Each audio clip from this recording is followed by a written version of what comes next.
Hi everyone, welcome back to Gillian at Mystic Healing Therapist. So today's video is going to be how can we protect our energetic space. Let's have a look at how we deal with our energetic space and how we can improve this. Okay, so if we look back in ancient civilizations, many of the buildings there were round, sort of a circular shape. So in ancient Atlantis, the buildings weren't square boxes, most of them were rounded. And same with, if you look at just look at the native cultures like Native American teepees, look at the cultures in sort of the higher Himalayas and Tibet. The nomadic people, all of their buildings are kind of round structures, not square. And so were the ancient Celts. You know, if you look at all those buildings that we lived in, they were all round. Now I think this is because energy, it's all about energy, isn't it? So if we've got sort of like a round shape which hasn't got any harsh edges, the energy can circulate with grace and ease. But, you know, currently all the buildings tend to be square, so you get these dodgy corners. Now, I think that's where residual energy gets stuck. I'm no feng shui expert, but I'm just talking about my perceptions of energy and buildings. Now, I've said before that, you know, everything about us, our culture at the moment, is a war on our frequencies, including the buildings we live in. So, you know, in Tartaria times, the buildings were really beautiful and aesthetically marvellous, which brought up the energetic codes and the energetic frequencies of the space. Now they build hideous looking buildings and call them modern art, and you know, they're full of concrete and they just horrendous, because that's another war on our consciousness and a war on our vibration, I believe anyway. So let's have a look close to home then. What can we do to enable our own energy spaces? Yes, most of us are living in square or rectangular shaped houses, so we do have the corners. So what we can do is make sure that our homes are clutter free, you know, not being in a minimalistic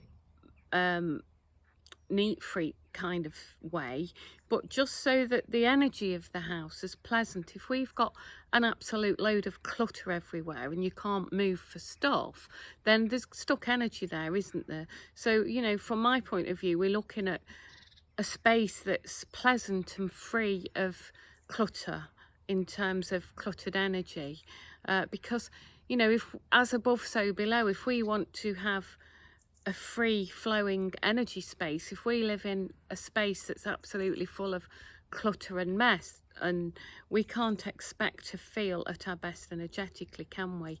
So, you know, sometimes I actually enjoy cleaning my house, just because I know that it's an energetic spruce. If I've stuck the hoover around and given it a bit of a dust, I know I intentionally use that as an energy clearing space. So that's what I do with my energy field.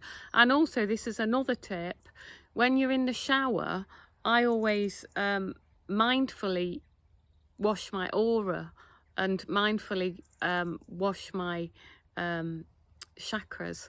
So I go through each one with the sponge and yeah, I clean them so that I get out of the shower crystal clear in terms of my aura and my chakras.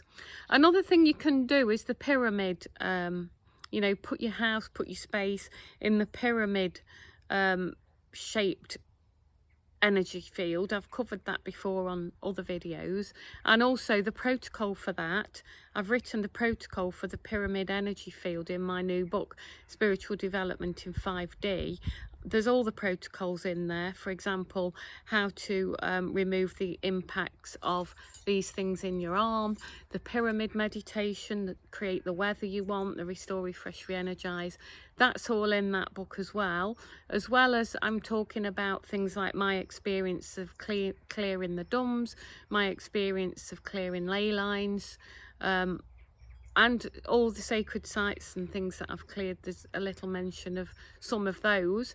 So yeah, you can find that in my book, Spiritual Development in 5D, available on Amazon as paperback and Kindle, and on my website as audio and ebook. So my website, julianengland.com. All right, so yeah, just be mindful of your energy space. You know, if as above so below, if you've got an absolute load of clutter in your house, you can't expect to feel free energetically. And think about those corners. You know, I think that in our new paradigm we will have round houses again. I really do.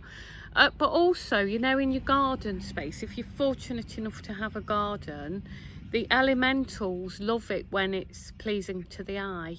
You know, they wouldn't like a load of washing machines and sort of clutter in your yard. It wouldn't attract them. They like the sort of aesthetically beautiful, free, energetic places.